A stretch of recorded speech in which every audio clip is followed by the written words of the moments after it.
ముందుగా ఇక్కడికి వచ్చిన వారందరికీ జైబీ, అదేవిధంగా శ్రీరాములు గారికి ముందుగా జోహార్లు. ఈ శ్రీరాములు గారు ఏదైతే ఆత్మహత్య అని అంటున్నారో అది హత్య కాదు, అదొక వ్యవస్థీకృతమైనటువంటి హత్య, వ్యవస్థ చేసినటువంటి హత్య.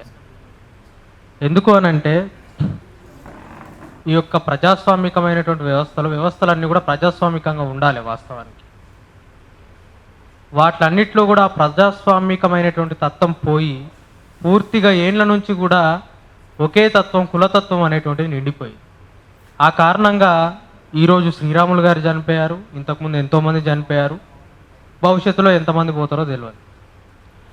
కాబట్టి శ్రీరాములు గారి ఆత్మహత్యలో ఆధిపత్య కులాల యొక్క ప్రణయం ఎంతైతే ఉందో మన వర్గాల ప్రణయం కూడా అంతే ఉందని నేను అనుకుంటాను.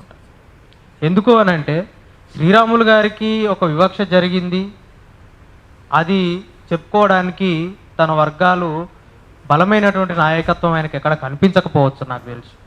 ఎందుకనంటే నేను నా సమస్యను చెప్పుకుంటే నా గురించి పోరాడేటువంటి ఒక బలమైనటువంటి వ్యవస్థ లేదు అని ఆయన ఫీల్ కావచ్చు.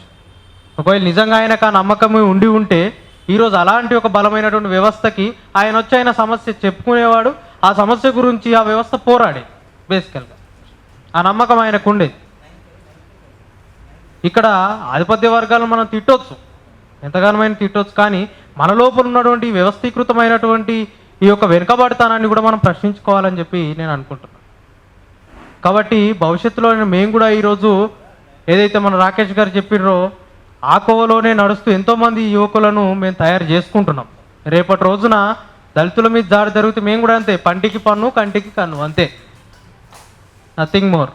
మొన్నే ఉస్మానియాలో కూడా సభ పెట్టిన 700 మందితోటి, రాష్ట్ర వ్యాప్తంగా యువకులతోటి. అదేవిధంగా మేము వాళ్ళని తయారు చేయబోతున్నాం. రేపటి రోజున దళితుల మీద దాడి జరిగితే దాడి, చంపితే చంపేస్తాం, అంతే. ఓన్లీ ఇంకేం లేదు, రెండే క్వశ్చన్. సో ఈ విధంగా మన లోపల ఉన్న లోటుపాట్లను సరి చేసుకుంటూ అదేవిధంగా ఆధిపత్యాల మీద మనం పోరాడాలని చెప్పి కూడా నేను కోరుకుంటూ ఈ అవకాశం ఇచ్చిన మీ అందరికీ ధన్యవాదాలు. జై భీమ్.